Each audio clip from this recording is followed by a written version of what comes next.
3, 2, 1. What's going on, everyone? You're watching Ash on Comics. My name is Ash, and here is today's comic. Superman number 13. Shout out to my friend Quirks, who is a major Bendis fan. Allows me to read his Supermans because I'm not going to buy these anymore. Joining me, as always, Stan the Man. And thanks for bringing a drink, but I can always count on you. Where's your boy? Oh, Forky, what are you doing? I told you not to. Oh, you're watching the battery. Okay, make sure nothing happens to that battery. Okay, that battery is not trash, and neither are you, buddy. So back to Superman, but first today, because I got it's always about food on my channel. I got, look at that, disgusting, right? It's a Chinese. That's what this was. Chinese Chinese takeout. And this is leftovers. I actually had Chinese takeout last night, and I just like dragons. I just buy the food for the dragon. No, I'm just kidding. Call again. Enjoy. This is the motto that the comic book industry should take. I go to this Chinese restaurant. They're real friendly. They want you to enjoy the food. They care about, I wish that was the truth about the comic books, but let's not prattle on forever. Yes, I said the word prattle. So we have Superman. Oh, look. I feel like I've seen this before.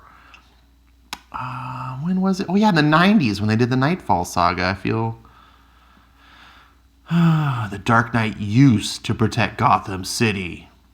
Then Tom King broke him. Oh, wait, no. City of Bane begins in issue 75. Unity Saga, House of El, Part 7. So when we last left this saga, if you will, I was going over the reviews. I was talking about how it's been 18 issues and nothing has happened, and that we got to the end of the third arc of the story, which I call the Rogol Zaal arc. There's nothing Unity about this. I don't know what the hell that is. We got to the end of the third arc, and it basically had come around full circle. We still didn't know who Rogol Zaar was. We still didn't have any answers to what had happened. And the resolution was for Jor-el to take his son, Clark, out to an asteroid field and be like, ta-da, we're here to find answers. And you're just like, that's the end of the freaking... Are you kidding me? But no, of course, it's not over. Part 7. This is just part 7 of the House of El part. The Unity Saga, this is part 19. So, what did they say, Jor-el? Oh, I hate these 2-page... Imagine there's a staple right here. Right? So, not even a staple, this is the page fold. Why do you do this? Is this frame that much better because you cut it over a little bit more? There's nothing happening here that we need a bigger picture. This frame could be this big right there. This is not good. And then we get these little sliver frames that... This is modern comic artists trying to be like modern. And they want their pages to look cool rather than to look right. Do we have some credits over here? Brandon Peterson, Ivan Rice. This Brandon Peterson guy, I like his illustrations. I think they're good to look at. I really like how he captures baby Kal-El here. Much better than the John Romita Jr. Superman Year One. And this caught my eye as funny when I was reading the book. I just was like glancing over. I looked over and I was like, he's suckling her breast? Oh, okay. Like I had to take a double take. I was like, what's going on? So it's just some nonsense. They postponed my presentation. The Science Council of Krypton postponed your presentation about the fate of our planetary system? They've made it very clear that this subject is not the Science Council shall be disbanded. If I'm right, it's still a moot point anyway. Don't joke. Believe me, I'm not. You have to do something, Jor-el. And this is another thing that bothered me. Let me zoom this in. Everything that I just read and talked about, like, look at her expression. She's just like posing for the camera. This doesn't look like a concerned woman. And even on the next frame, she's just, you got to do something. I got the baby. I don't think Brandon Peterson meant to do this. I just think he's showing his weaknesses. What would you have me do, Lara? Do you think my message of impending global apocalypse will be accepted by the Kryptonian masses without the consent and divine blessings of the Science Council? Because I keep thinking it over, and I really don't think it will. I'm the one on your side. Oh, jeez, I can't even... He's not on my side anymore? He's observing. I'm sorry, this is an enormous burden. We carry that together.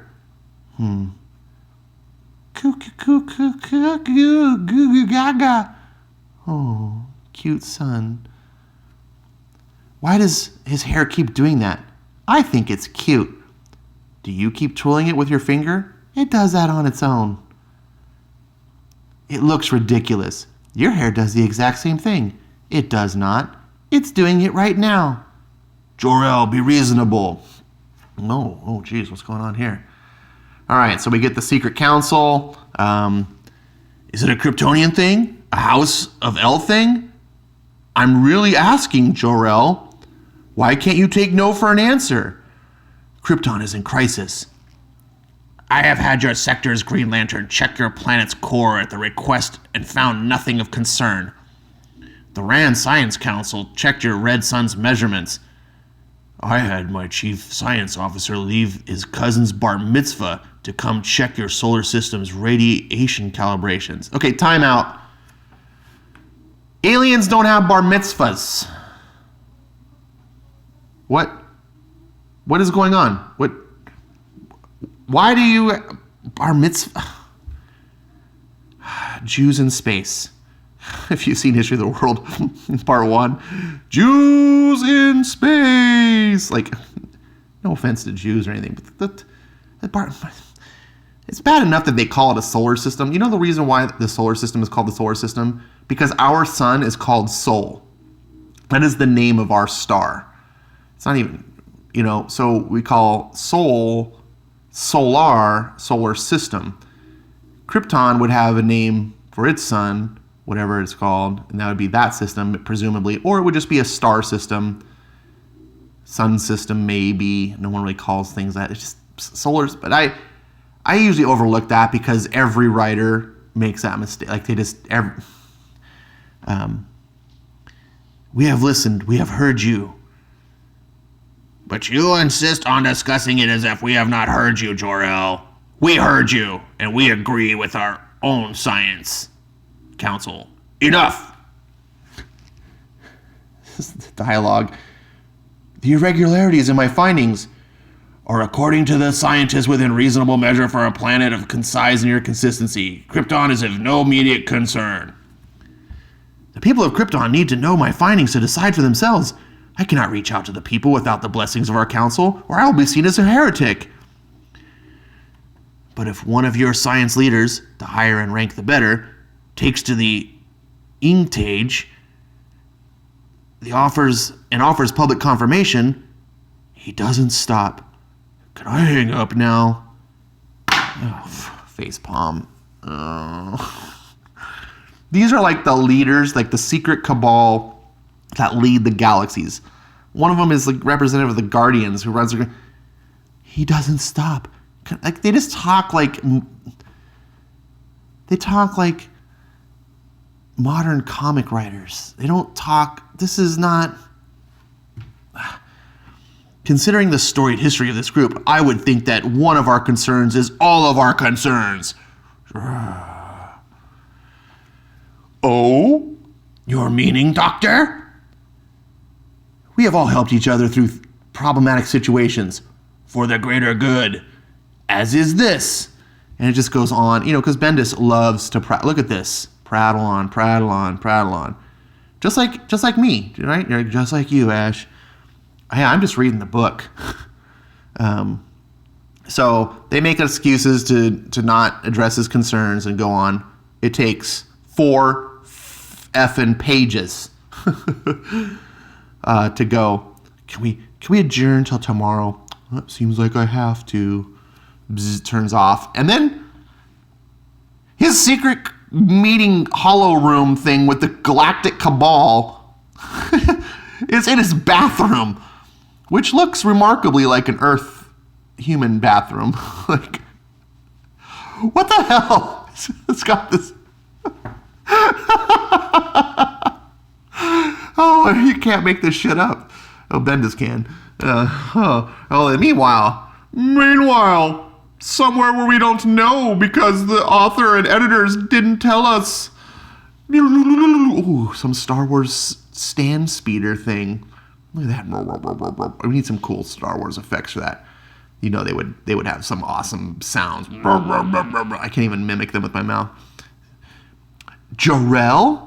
I like how in modern comics that Jor-el is like this massive celebrity known across multiple planets. Like people can just spot him from a crowd. Do you know what it's like? I mean, it's just being a celebrity in like a national celebrity, being in a massive populated crowd like this would still be hard to spot.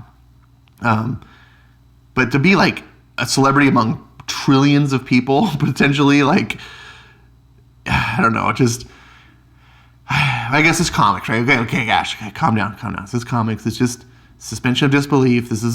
Jor-el, you shouldn't be down here. Should you fancy you shouldn't be down here, should you fancy Science Council chairman? Only in modern progressive comics world are like low-level politicians superstars, right? Like everyone is a Ocasio-Cortez. You like, I can't even say her whole name. You know what I'm talking about. AOC. Like, and even she wouldn't be that. Like, don't think anyone should be down here, Keto. Do you need something, Dr. L? Rogozar. What language is that? Hold on, I had my interlac off. It's a name, Keto. Large creature, you'd remember. You can't miss him. Rogozar, you met him years ago. No. No? No to whoever this is. Science Council sneaking around here looking for trouble. How about you look around to fix the mess you see? What? Why is the Science Council responsible for fixing public poverty? It's not even his fucking planet. How do I know? Because I read ahead. But you wouldn't know as the reader. You'd think this is like some slums of Krypton. Actually, I don't even know. I apologize. This actually could be Krypton. We don't actually know. I made an assumption. I'm trying. Say hi to your wife. Just had a baby. Why? Why? Why would... Is that a reference because the planet's going to explode? Yeah, that'd be smart. Why have a baby if you knew the planet's going to... But he's the only one that believes this. Who the hell is this? I'm beginning to ask myself the same. And then, in Super Science Krypton land, fucking some people use arrows still. Why is there an arrow, Funk? Why doesn't he just get disintegrated by some sort of like plasma beam or something? Like, it's like, oh God, there's Native Americans. Oh wait, no, it's Thanagarians. This is where I made the assumption. I thought maybe he was on Thanagar. He actually still could be. We don't know. Thunk. So another arrow goes by. He's running. He's eyeball. And then, hide around the corner. Shoot. Oh, just barely grazes him. It's a good thing they're not on 20th century Earth with just a regular Joe military sniper, because he'd be dead. I love how in the future, I blame this on Star Wars, where like, and Star Wars isn't really the future, but it's, it's high tech science, like they can use all this high tech, they can't kill people. Oh, I got a scratch, a little bit of blood. Oh no. Oh shit, here's that stupid full page nonsense again. Remember the staple. It's right here. So when you read digital, it's obviously it works, except that I have this happen where I'd have to turn my thing sideways. Just why do this? Is there editor? Oh, never mind. I answered my own question. So here, we're coming at him. Oh no, again. Run. This is like the least amount of dialogue a Bendis comic has had in a while. Look at that. Okay, so dialogue. Got a full page, no dialogue. Full page. Jor-el's arrows.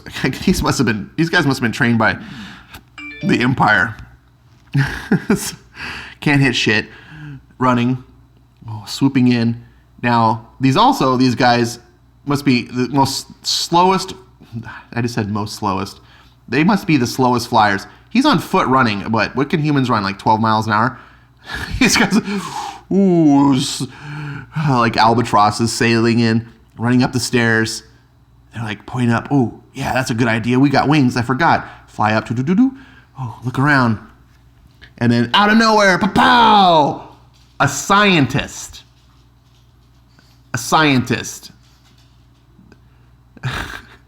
On a machine.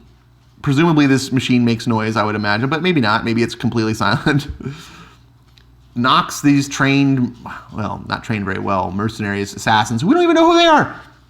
And then jumps off, ba-bam. And then reach down. Looks like he's gonna grab his helmet. What does he see? We don't know.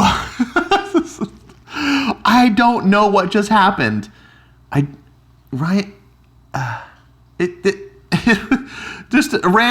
was like, I need a chase scene. Why? Just do. Need to have action in the book somewhere. Don't have a reason for it. And then don't explain anything. I'm like, does he pull off the helmet and beat him with it? Does he pull off the helmet and see something he doesn't know? Nothing's explained here. And by the way, Brandon Peterson, his art is nice to look at. I like his line work. I really like his style of like how he does cross-hatching and the inking. But these aren't good paneling. So here we see I was about to call him Hawkman. We see one of the Thanagarians coming in. You shouldn't flip-flop the angle of the camera. Think of each panel. Think of this as like a movie or TV. So cinematography, there's a science behind it as well as an art, just like comic craft. There's an art to it, but there's also a science behind it. In between panels, it's kind of like storyboarding. I don't know if you know what storyboarding for movies or TV is. Like, the purpose is to set up the idea so the cinematographer and the director have something to work with on how to get the flow of the film. So your mind follows between panels. So you're seeing this scene, and then you go to this scene. The camera that's this here is way out there pointing back. So you're not... Your mind can't. It makes it very difficult to flip flop. Now this panel's not a big transgression. This is just okay. He's like looking, and he's hiding. Then someone takes a shot. He gets hit, and then again it's flip flops. This shot right here should be the same angle, but now he's like maybe looking. Standing up and like his head like looking down, seeing his wound. Or maybe like looking over his shoulder down to this hand, or right here. So, like basically pull the camera back from here. If you can imagine that. But instead, the camera jolts up to under his nose shot. And it still tells the story. Most comic readers would just be like, whatever. But once you're kind of aware of these things, they really start to stand out. And then we got the Thanagarians coming in, and once again, he's looking this way, and then the shot transitions to him coming. Well, not exactly. I mean, he's coming down this way, but he's essentially going the other direction, right? And then it's kind of a downward, and now the camera's again running this way. It constantly is flopping back and forth, and that's not good. Layouts. So this is something that an editor, a real editor, would work with the artists and they would learn. Brandon Peterson is not an amateur, right? He's not one of the top tier talents, but by this stage in the game, good editors should be working with him on these panels. And so that future books, aka this book, these aren't happening. These are just really basic. And this is especially important when you're talking about a book like this where there's no dialogue. It's all driven by the sequential art. Sequential art is a craft. It's not about just drawing pretty pictures, right? And that's something he excels at. This panel right here looks great. This picture, it's got dynamics. He's captured the apex of the action, which is an important thing to do in comics because your mind has a way of like filling in the before and the after. So you hit that, it's like a bell curve. You hit that apex at the top of the curve. Like, so it's like you don't want to capture like before the swing or mid swing. You want to capture it right at the end. And your mind, if you do this right and you do it panel after panel and you have good sequential storytelling, as you read, your mind will slowly, subconsciously just start imagining motion and movement. It's kind of like if you read, if you ever watch a movie and it has subtitles, like you watch a foreign language film and it has subtitles, at the beginning you're like consciously reading words, but as you go through and you get like good at reading it, you'll forget you're reading the movie. Like your mind will click over and make this transition and you'll just be like, whoa. Anyways, I spent a lot of time on that. I just wanted to point that out. Here we have Science Council Jor-el's wife sitting in his lingerie. Like, what the hell? I guess this is how she sits around the house. Just like, chicken, oh, hey, look, honey, I'm looking sexy while the baby's out. Whatever. We have to get the baby off this planet. What happened now? It's time. Sorry, it's time? It's that time already? It's past time. You said the Science Council told you no space travel. They said no space travel for us. They never said anything about him. You think the Krypton Science Council will be impressed with your semantics? Are you okay? No. I may have no more choices in front of me. But you're right? I know this is quite more than you originally betrothed me for. Well, like you said, if you're right. Bendis has just depicted Jor-el's wife as this bimbo, like, just worthless. I don't know. She's trophy wife of Jor-el. I don't like this at all. Also, and he's just like, oh God, why am I married to this woman? No. Why is this? I know why. The answer is always Bendis, but. So Bendis writes this idea that they've known about it. Jor-el's been planning to get off space. They won't leave the planet because the Science Council has forbid it. But they didn't forbid it for little baby. Who the fuck cares? The planet's about to blow up. Just leave the planet. What? I can't do it. They forbid it. They're going to all be dead, including you and your wife. This is Bendis not understanding the history of Superman. And he goes and puts his mark on everything. He's like a crazy little male dog who has to piss on everything to mark his territory. That's what he's doing with Superman. And he's doing it with all the titles, but Superman in particular. He just now wrote a slight change. Instead of like last minute, and the only thing that they could prepare was a small craft that only their son can fit in, it's the reason is he can't leave and his wife can't leave because they've been forbidden. Right? Because if that were not the case, his answer here would be different. Would be like, where's her name? Lorana? I can't remember. Oh, beautiful wife, you remember that the spaceship is only built to hold a small child. We can't fit in it. We didn't have the resources to build a bigger ship. Da, da, da. Oh, okay. Like, that might be the explanation, but that's not. It's just we can't. But the son can because, we got a loophole in the rules. Doesn't make any sense, but, it's Bendis, so nothing matters. And then looking around, ooh, Jor? I saw this effect before. Oh yeah, in Gemworld. Lord Opal must be about to show up. Look at crying baby. Jor-el, is this it? Oh no, building crash. Jor, now will the Science Council listen? This is the end of Krypton, and even though I know my standing with most of you, I am here. I am here and asking for your help. Why are you not getting your baby off the planet? I'm not sure I know what kind of help we can offer at this point. We're out of respect, Jor-el. Bitches, literally a few pages ago, you guys were like, we sent all of our best people, we scanned, nothing's wrong with your planet. And now you're talking to him as like, oh, sorry, buddy, your planet's about to blow up, can't help you.